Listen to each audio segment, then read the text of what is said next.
So one of the things that really excites me about the law school is the importance that it gives to not just the traditional legal courses, but also the courses which form as a foundation for these legal courses,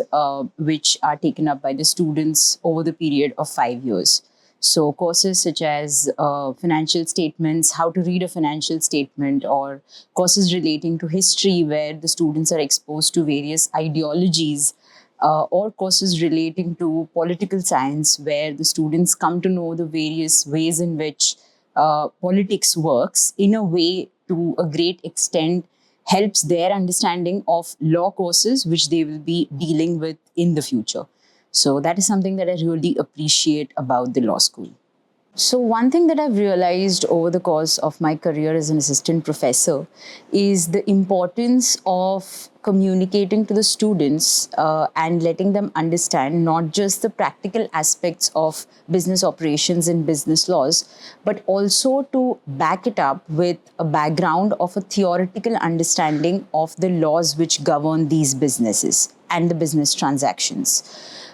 Multiple aspects such as critical thinking of the students develops because of understanding the theoretical backdrop of the business laws. Aspects relating to their understanding of the logic which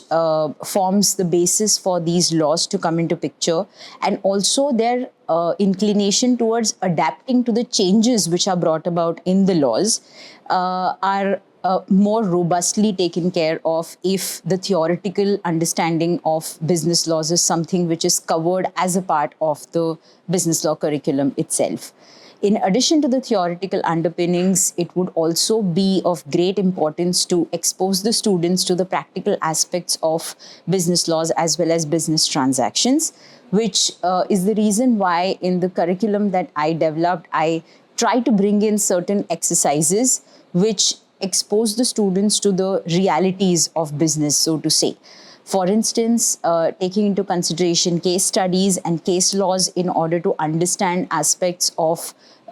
business laws, as well as looking at certain simulation exercises in order to help the students understand their role as, in certain cases, negotiators, and in many other cases, advocates of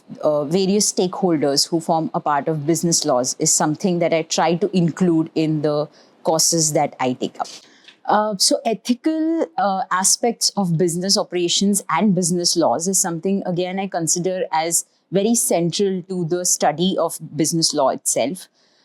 So apart from business law being an elaborate set of rules and regulations which talk about how the company should function, or what are the regulations which should be followed while various transactions are being undertaken, it is also important to look at the corporation as well as the transactions from an ethical perspective. For instance, there are aspects relating to a corporation's impact on climate change, or a corporation's impact on its consumers' interests, or aspects relating to how there are within the corporation and within transactions various situations where conflict of interest comes into picture.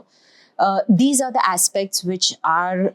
necessary to be covered and are covered by taking into consideration ethical dilemmas which exist in business laws. So, as a person who is dealing with the business law aspect of the legal studies, I try to inculcate these aspects of ethical dilemmas by including this in the discussions which take place in the class, by referring to various news articles or contemporary corporate scandals where many of these ethical dimensions are not considered by the stakeholders and the impact that it has on the society as a whole. In the context of globalization, there are quite a few changes which are taking place and which have been taking place over a period of time. There are multiple cross-border regulations which are coming up, which deal with the existence of the business as a global entity rather than looking at it from a very limited perspective. In this context, these cross-border regulations bring about the importance to not only analyze them from the perspective of how international transactions take place, but it is also equally important to look at that from the perspective of existing political and social realities. One of the things that I have been researching about is the impact that global digital trade has on digital inequalities. So, a combination of technological advancement, which leads us to take into consideration aspects of global digital trade, and combining it with social realities and political realities, which is the impact that they have on digital inequalities and the people who suffer as a result of this digital inequality. So, like this, there are multiple other considerations which are emerging in the area of commercial as well as corporate laws.